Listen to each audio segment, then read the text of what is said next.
European ফুটবলের ব্যস্ততা একটু একটু করে শুরু হয়ে গেছে, কিন্তু আনুষ্ঠানিকভাবে আপনারা ব্যস্ততা বলতে যা বোঝান সেই ইউরোপের লিগগুলো অর্থাৎ শীর্ষ 5 লিগ সেটাও কিন্তু শুরু হয়ে যাচ্ছে কাল থেকেই। শুক্রবার রাতেই আপনার জন্য ম্যাচ আছে, তবে তার আগে একটু দেখে নিই যে কোন লিগ কবে শুরু হচ্ছে। এই সপ্তাহে প্রিমিয়ার লিগ এবং লা লিগা শুরু হয়ে যাচ্ছে। লিগ আর বুন্দেসলিগা সেরি আর জন্য আপনার অপেক্ষা কিছুদিন বাড়বে, কিছুদিন সময় আপনি পাচ্ছেন। সবার আগে আমরা প্রিমিয়ার লিগ দিয়ে শুরু করতে পারি। প্রিমিয়ার লিগের ফিক্সচারে সবার আগে ডিফেন্ডিং চ্যাম্পিয়ন লিভারপুলের ম্যাচ শুক্রবার রাত 1টায় বোর্নমাউথের বিপক্ষে, এবং এরপরে Aston Villa, Newcastle, Brighton, Fulham, Sunderland, West Ham, Tottenham, Burnley, Wolves, Manchester City. শনিবার পেরিয়ে রোববারে আপনার জন্য আছে big match, Manchester United versus Arsenal Old Trafford থেকে, Nottingham, Brentford, Chelsea, Crystal Palace এবং মিডউইকে লিডস আর এভারটনের ম্যাচ। প্রিমিয়ার লিগ শুরু হচ্ছে লিভারপুলের ম্যাচ দিয়ে। লিভারপুল নিয়েই আমরা অনেক বেশি উচ্ছ্বসিত, অনেক বেশি আগ্রহী, ধরে কথাও আমরা বলছি ট্রান্সফারে, এবং এই দলটাকে বোধহয় দেখতে সবাই চায়। লিভারপুলের মধ্যে একটা স্মার্টনেস চলে আসে, মনে হচ্ছে খুব ফ্ল্যাশি স্মার্ট প্লেয়ার দিয়ে ভরা গেছে, কিন্তু কমিউনিটি শিল্ডটা আসলে জিততে পারলে ভালোই হতো। খারাপ কিছু হয় নাই আসলে, কারণ কমিউনিটি শিল্ড জেতা খুব একটা ফ্যাক্ট ম্যাটার করে না আলটিমেটলি, কিন্তু Liverpool is the team to beat, এটা নিয়ে কোনো সন্দেহ নাই। They are the defending champions. যে পরিমাণ রিক্রুটমেন্ট তারা করেছে, এইটাকে আপনি প্রপারলি লিভারপুল 2.0 বা আর্নে স্লটের লিভারপুল বলতে পারেন, কারণ এখানে ক্লপের লিভারপুলে তেমন কোনো ছায়া নেই, একমাত্র সালা ছাড়া খুব একটা। কমিউনিটি শিল্ড যারা হারে তারাই প্রিমিয়ার লিগটা জেতে সাধারণত। গত 6 সিজন ধরে এরকম ঘটনাই ঘটেছে। ভুলে গেলাম, কিন্তু না কমিউনিটি শিল্ড ভুলে যান। গত সিজনে কারা জিতলো? আর্সেনাল তো জিতলো, রাইট? কি গত সিজন কমিউনিটি শিল্ড? হ্যাঁ, আর্সেনাল জিতছে তো, জিতে নাই তো, লিগ তো জিতে নাই। হ্যাঁ সেটাই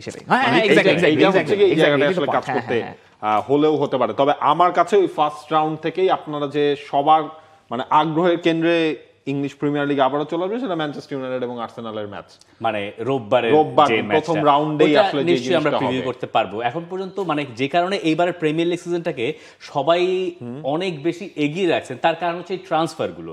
মানে এই সিজনে যে ট্রান্সফারগুলো দলগুলো করিয়েছে তার বেশিরভাগই বেশ নাম করা। তার ভেতরে লিভারপুল সবার আগে উঠে যায়। ফ্লোরিয়ান ভার্টস, তিনি যেমন লিভারপুলে এসছেন, লিভারপুলে গেছেন উগো একিতিকে। লিভারপুল ইসাককে তো নিতে চায়, সেটা ঠিক আছে। লিভারপুল আরও একজন ডিফেন্ডার দলে ভিড়েছে, 6.5 ফুট, নাবিল খানের চেয়েও লম্বা লিওনি, তাকে নিয়ে আসা হয়েছে থেকে। আবার অনেকে এখন মার্ক গেইহির কথা বলছেন, লিভারপুল ডিফেন্সে তাকে পেতে পারে। লিভারপুল, আমরা কি প্রেডিকশনে চলে যাব সরাসরি? দেখেন, এইখানে আপনি যদি দলবদলের পুরো ইউরোপের টপ ট্রান্সফারগুলো দেখেন 5টা, এর মধ্যে আপনি কিন্তু খেয়াল করে দেখেন শুধুমাত্র ভিক্টর ওসিমেন ছাড়া বাকি সবগুলো কিন্তু ইংলিশ প্রিমিয়ার লিগে হয়েছে এখন পর্যন্ত। যে টপ ট্রান্সফারের দিক থেকে আমার মনে হয় ইংলিশ প্রিমিয়ার লিগ সবাই এবার হচ্ছে গিয়ে একসাথে নেমেছে দলকে রিবিল্ড করতে, এবং ওই সাইনিং গুলোও আপনি যদি খেয়াল করেন ইংলিশ প্রিমিয়ার লিগে মনে হয় সবাই অ্যাটাকারই দলে ভেড়াচ্ছে বেশি। আচ্ছা, তাহলে এবার আমরা প্রেডিকশনে চলে আসি, আসল কাজ, গেট রেডি। ঠিক আছে, কার প্রেডিকশন দিয়ে শুরু করবো আমরা? ধরেন আপনার প্রিমিয়ার লিগ চ্যাম্পিয়ন কে? লিভারপুল। আপনার প্রিমিয়ার লিগ চ্যাম্পিয়ন কে? সোফার লিভারপুল। আমার প্রিমিয়ার লিগ চ্যাম্পিয়ন একটু আলাদা, এখন সেটা আমি আলাদা হইতে চাই কিনা সেই কারণে কিনা আমি আসলে হিসাব মিলাইতে পারিনি। শুরু করে নাবিল খানকে দিয়ে। আপনি আপনার সপক্ষে যুক্তি দেখাবেন, আপনার যে সেরা 5 বা 6 আপনি রেখেছেন তার সপক্ষে আপনি যুক্তি দেখানোর সময় পাবেন ঘড়ি ধরে 2 মিনিট 30 সেকেন্ড। দেখেন, প্রথমেই হচ্ছে আমি লিভারপুলকে, হ্যাঁ লিভারপুলকে না রাখার কোনো কারণে প্রিমিয়ার লিগ তারা চ্যাম্পিয়ন হয়েছে, এবং যেইভাবে তারা দলের স্ট্রেংথটা বিল্ড আপ করেছে সেখানে লিভারপুলকে, এই ছবিটি আসলে ইউনিক ছবি, লিভারপুলকে রাখতেই হবে। এবং লিভারপুলের অ্যাটাকিং সাইড আমার মনে হচ্ছে সবচেয়ে বিধ্বস্ত একটা অ্যাটাকিং সাইড হতে যাচ্ছে, ধ্বংসী অ্যাটাকিং সাইড হতে যাচ্ছে। আর্সেনালের হিসেবটা যদি আপনি আসেন, আর্সেনালের সবচেয়ে বড় যেই জিনিসটা ছিল সেখানে তাদের গোল স্কোরারের অভাব ছিল, বাকি সবকিছুই সেট। আমার মনে হয় আর্সেনাল নিজেদের মিডফিল্ড লাইনটাও নতুন করে রিশেপ করেছে, সেইখানে জুবিমেন্ডির মতো ফুটবলারকে আমরা দেখতে পাচ্ছি, নরগার্ডকে আমরা দেখবো, তো ওই জায়গাটায় মনে হয় আর্সেনাল এই কাজটা বেশ ভালোভাবে করতে পারবে। ম্যানচেস্টার সিটি, যদি রড্রি সিজনের শুরু থেকেই থাকতো আমি হয়তো ম্যানচেস্টার সিটিকে ওই শিরোপা রেসে আরেকটু এগিয়ে রাখতাম। রেন্ডার্স এসেছেন ঠিকই আছে, কিন্তু আমার মনে হয় হচ্ছে লিভারপুল এবং আর্সেনালের থেকে একটু পিছিয়ে যাবে ম্যানচেস্টার সিটি। এরপরে 4 নম্বরে চেলসি, চেলসিকে নিয়ে খুব বেশি আসলে আশাও করতে পারি না। হ্যাঁ, লাস্টের সিজনটা তারা সবকিছু আসলে নতুন করেই সাজিয়েছে পারফরমেন্সের হিসাব করে। এরপরে দুইটা জায়গাতে একটা তো ম্যানচেস্টার ইউনাইটেডকে রাখতে হয়, কেন? তারা যেইভাবে দল বদলটা করেছে, তারা যেইভাবে স্ট্রাইকারদেরকে নতুন করে অ্যালোকেট করেছে দলে, এই জন্যই এতগুলো সাইনিং যেহেতু টাকা পয়সা খরচ করেছে, সেই সম্মানার্থে ম্যানচেস্টার এমন ভাবে বলছেন যে আপনি ম্যানচেস্টার ইউনাইটেডের প্রতি দয়া দেখাচ্ছেন, দয়া দেখিয়ে তাকে একটা জায়গা দিচ্ছেন। ম্যানচেস্টার ইউনাইটেড হচ্ছে গিয়ে আরেক টিম যাকে নিয়ে ওই প্রেডিকশন করাটাও আসলে দুষ্কর। আচ্ছা, এখন টটেনহামকে রেখেছেন আপনি 6 টটেনহামকে 6 রেখেছি। কেন? টটেনহামের কালকের পারফরম্যান্সটা আমার কাছে ভালো লেগেছে। এত ভালো লাগছে যে 6 কালকে জিতলে কি আপনি এটা চেঞ্জ করতেন? না, জিতলে আসলে প্রথম 5টার মধ্যে চেঞ্জ করার জায়গা নাই। ঠিক আছে, জিতলে হয়তো বা 5-এ নিলেও নিতে পারতাম। তবে আর ওভারঅল তো আপনার হচ্ছে টটেনহামের টিমটাও তো ব্যালেন্স টিম হয়েছে আমার মনে হয়। গতবার আপনার প্রিমিয়ার লিগ প্রেডিকশনে কি আপনি বোধহয় সবার চেয়ে গিয়েছিলেন তিনজনের ভিতরে? আপনি চ্যাম্পিয়ন কাকে ধরেছিলেন? Man city? আর্সেনালকে ধরেছি। আরে গর্ত থেকে আপনি উঠে গেছেন, রিফাত মাসুদ উঠে নাই। আচ্ছা, এবার আপনার সপক্ষে কি আপনার যুদ্ধ এখন শেষ? You are done and dusted. আচ্ছা, এবার আসি আমরা শরীফুল হক। মিস্টার শরীফুল হক, আপনার প্রেডিকশন যদি আমি একটু দেখি, এখানে আপনিও লিভারপুলকে চ্যাম্পিয়ন ধরেছেন। লিভারপুলকে চ্যাম্পিয়ন ধরে আপনি মানে বলেন, ব্যাখ্যা করেন। ব্যাখ্যা খুব সিম্পল। লিভারপুলকে হারানোর মতো অবস্থা আমার মনে হয় না বাকি দলগুলোর আছে। লিভারপুলের স্ট্রেংথের জায়গা তাদের সবগুলো ডিপার্টমেন্টে, বেসিক্যালি দে হ্যাভ এভরিথিং। শুধুমাত্র ডিফেন্স নিয়ে একটা চিন্তার জায়গা থাকতে পারে আমার কাছে মনে হয়, কারণ ভার্জিল ভ্যান ডাইকের বয়সটা একটা আমার কাছে এখন মনে হয় একটা ফ্যাক্টর হয়ে গেছে। প্লাস কোনাতে থাকেন কি না থাকেন সেটার জন্যই প্রবলি লিভারপুল এখন দুইটা ডিফেন্ডার একবারে সাইন করে ফেলছে। মার্ক গেহি আসতে পারেন আর জিওভানি লিওনি তো আসবেন। সিস্টেমের একটা পরিবর্তন থাকতে পারে, সেক্ষেত্রে সিস্টেমের পরিবর্তন হলে মোটামুটি লিভারপুলকে বলা যেতে পারে they will have the strength, কারণ তাদের সব ডিপার্টমেন্টে সব কিছু আছে। চেলসিকে সেকেন্ডে রাখার কারণ হচ্ছে চেলসির মিডফিল্ডটা এবার মনে হচ্ছে প্রপারলি ঠিকঠাক আছে। যে জায়গায় সাইনিং করা দরকার ছিল নাম্বার 9 পজিশনে, একটা রোমিং নাম্বার 10, সব জায়গাতে ডিপার্টমেন্টে ফুলফিল্ড। ম্যানচেস্টার সিটির সিজনটা আমার মনে হচ্ছে এটাই Pep Guardiola last season, probably হতে পারে, আমি জানি না, কিন্তু মনে হচ্ছে তাকে অনেক বেশি এক্সস্টেড লাগছে। তার যেই ম্যাচগুলো দেখলাম প্রি সিজনে, he didn't look good, and সে কারণে প্রবাবলি ম্যানচেস্টার সিটিতে অনেক উথাল পাথাল কিছু থাকতে পারে। রদ্রি নাই, রদ্রি অক্টোবরের আগে মনে হয় না ফিরছেন, সো রদ্রি না থাকা একটা বড় ইস্যু। আর্সেনালকে আমি এবার দেখছি 4 নম্বরে, আর্সেনালের ক্লাসিক পজিশন 4 নম্বর, একটু থাকুক থ্রোব্যাক, বাট আমার বাজির ঘর হচ্ছে এভারটন মনে হচ্ছে। মানে ওয়াই নট, কেন 5 Everton? Why not Everton David ময়েজের সঙ্গে এভারটনের সম্পর্কটা অনেক পুরনো, এবং এভারটন তাদের 5 একটা ক্লাসিক পজিশন ছিল, 5 একটা ক্লাসিক পজিশন ছিল, এবং আমার মনে হয় প্রত্যেকবারই একটা না একটা সারপ্রাইজ প্যাকেজ থাকে ইংলিশ প্রিমিয়ার লিগে। ব্রাইটন ছিল, নিউকাসল পরে চ্যাম্পিয়ন্স লিগ খেলছে, অ্যাস্টন ভিলা চ্যাম্পিয়ন্স লিগ খেলছে, সেই তুলনায় এভারটনের ওই রকম স্ট্রেংথ আসলে নাই আমার কাছে। তাও মনে হচ্ছে Jack Grealish will be finally free of the shackles, Pep Guardiola সিস্টেমের শ্যাকল থেকে বের করে এভারটনের পক্ষে তার পক্ষে ফ্লারিশ করা পসিবল। এবং জ্যাক গ্রিলিশ কি করতে পারেন ফর্মে থাকলে আমরা জানি, সেটা আমরা ম্যানচেস্টার সিটির প্রথম সিজনেই দেখছি। আর ম্যানচেস্টার ইউনাইটেডকে আসলে ফেলে দেওয়া যায় না, আলটিমেটলি রুবেন আমিরের সিস্টেমটা যদি ওয়ার্কআউট করে সেরকম প্লেয়ার আছে, so 6th position is good I think. আচ্ছা, ইসাক, তবে আপনি 4 নম্বরে রেখেছেন আর্সেনালকে। ইসাক কি লিভারপুলে যাবেন? আমি বলি ইসাক লিভারপুলে যদি না যেতে পারেন তার কিছু করার নাই, তার হাতে তো পাওয়ার নাই। আলটিমেটলি নিউকাসলের হাতে সব পাওয়ার, 3 বছর আমার মনে হয় নিউকাসলই থেকে যাবেন, এবং আলটিমেটলি দেখা যাবে 3-4 সপ্তাহ পর তাকে নিউকাসল জার্সি পরে খেলতে হবে। খান সাহেব নিউকাসলে থাকবেন। আচ্ছা, এবার কি আমি আসেন সপক্ষে যুক্তি দেখে আমার যা প্রেডিকশন, আমার প্রেডিকশনে আমি সবার উপরে আর্সেনালকে রেখেছি। কেন রেখেছি সেটা একটু ব্যাখ্যা করি। আমার বিশ্বাস মিকেল আর্টেটা যদি এইবার আসলে কিছু না করতে পারেন, তার যে পুরো সিস্টেমটা এটারই শেষ হবে এই বছর। আর্সেনালের জন্য এটা do or die season. Arsenal যে কারণে গতবার আসলে পারেই নাই, মানে অনেক আগেই লিগের টাইটেল রেসটা শেষ হয়ে গেছে, তার কারণ আমার মনে হয় যে অনেকগুলো ম্যাচে তারা ড্র করেছে। ড্র করার পরে এইবার তাদের ওই গোল করার যে সমস্যা বা সংকট, সেখান থেকে তারা ফাইনালি উতরানোর জন্য ইয়োকেরেশকে দলে এনেছে। আমি জানি না যদিও ইয়োকেরেশ কেমন করবে, কিন্তু কাগজে কলমে ভালো করা উচিত। জুবিমেন্দির সাইনিংটা আর্সেনালের মিডফিল্ডে অনেক বেশি প্রাণ দিয়েছে। জুবিমেন্দি, ডেকল্যান রাইস আর মার্টিন ওডেগার, এইখানে আমার কাছে মনে হয় সবচেয়ে ইম্পর্টেন্ট পিস হবেন মার্টিন ওডেগার, যদি তিনি ফর্মটা ফিরে পান। তিনি যদি ক্লিক করে যান, বাকি 2 মিডফিল্ডারে ক্লিক করা উচিত। এবং ওই পাশে সাকা, আমার কাছে মনে হয় রাইট সাইডে মাদুয়েকে আর ইয়োকেরেস, এই মিলিয়ে আর্সেনালের যে ফোর্সটা এবং আর্সেনালের যে ডিফেন্স লাইনটা, এইটা সলিড একটা লিগ জেতার জন্য। যে ম্যাচগুলো তারা আগের বার ড্র করেছে সেগুলো থেকে তারা যদি বেরিয়ে আসতে পারে, তাহলে ওই পয়েন্টগুলো তারা পাবে। যে কারণে আমি মনে করি না যে লিভারপুল চ্যাম্পিয়ন হবে, যদিও লিভারপুলকে চ্যাম্পিয়ন দেওয়াটাই আসলে শ্রেয়। লিভারপুলের এইরকম সাইনিংয়ের পরে লিভারপুলকে চ্যাম্পিয়ন না ধরার কোনো কারণই নাই। আমি যেই সব জায়গাতে একটু সন্দেহপ্রবণ, একটা হচ্ছে এই যে ফন ডাইকের যেটা বললেন, আমি জানি না আসলে তার কখনো কখনো কোনো সিজন খুব ভালো যায়, খুব খারাপ যায়। আবার ধরেন 2019 সালে যেবার 2020-এ যেবার লিভারপুল প্রিমিয়ার লিগ জিতেছে, তার পরের সিজনে লিভারপুল হুড়মুড় করে এবার ভেঙেও পড়েছে। সেবারও সবাই ধরেছিলেন লিভারপুল ফেভারিট, লিভারপুল লিগ জিতবে। ম্যান সিটি তখন আবারও পুনরুদ্ধার করেছিল প্রিমিয়ার লিগ শিরোপা। আমার কাছে মনে হয় লিভারপুলের প্রিমিয়ার লিগ শিরোপাটা ধরে রাখার যে মিশনটা, এইটা টাফ, লিভারপুলের পক্ষে খুবই সম্ভব, কিন্তু আমি দেখতে চাই না।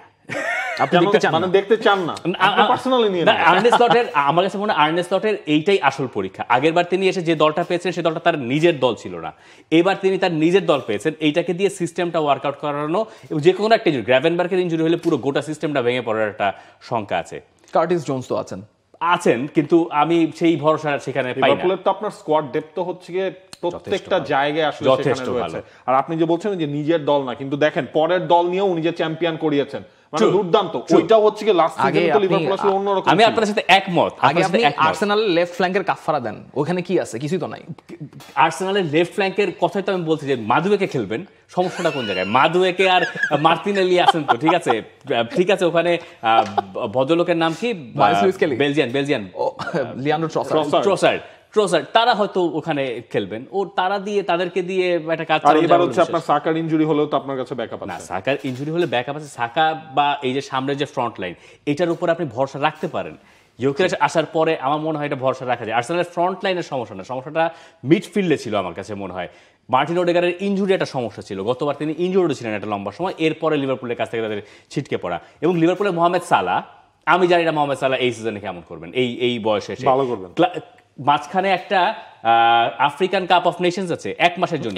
বিশ্বের যদি ওইখানে টুর্নামেন্টে ফাইনালে যায়, 1 মাস আপনি সালার সার্ভিস পাবেন না। ওই 1 মাস হয়তো আপনার ইসাক যদি থাকে দলে, তাহলে একই দিকে তাদেরকে দিয়ে ইসাককে দিয়ে একটা কাজ চালাতে পারবেন। গেল এই হিসাব নিয়ে, মানে যে কারণে আমি বিশ্বাস করি, আমি তো বলি না যে এটাই হবে। আপনি ম্যানচেস্টার ইউনাইটেড বিশ্বাস করেন? আমি হাত দেখা কমিটির সদস্য নাকি? যাই হোক, তারপরে ম্যানচেস্টার কততে রেখেছেন বলতেছি। তারপরে আমি ম্যান সিটিকে রেখেছি, কারণ ম্যান সিটির আমি মানে পেপ গার্দিওলা আসলে আমার কাছে। আচ্ছা, মানে আমরা সবাই 3 নম্বরে রেখেছি ম্যানচেস্টার সিটিকে, একটা জায়গায় মিল। হ্যাঁ, মানে এই প্রেডিকশনের একটা জায়গায় মিল। এটা কারণ হচ্ছে যে ম্যান সিটি 3 হর্স রেসই হওয়া উচিত, বা 4 হর্স রেস হওয়া উচিত। তো তার ভেতরে ম্যান সিটিকে তৃতীয় রাখতে হচ্ছে, এই কারণে রাখা। এবার চেলসিকে কেন রাখা? চেলসিকে চ্যাম্পিয়নের খাতায় অনেকে ধরছেন। চেলসির ডিফেন্স আমি জানি না, গোলকিপার, যদিও গোলকিপার আমাদের মুখে ঝামা ঘষেছেন ফাইনালে, তো চেলসির ডিফেন্স আমাদের উইনিং চ্যাম্পিয়ন এবং হচ্ছে কি আপনার ফরওয়ার্ড লাইন চ্যাম্পিয়ন ডিফেন্স এখনো না চেলসির মনে হয়।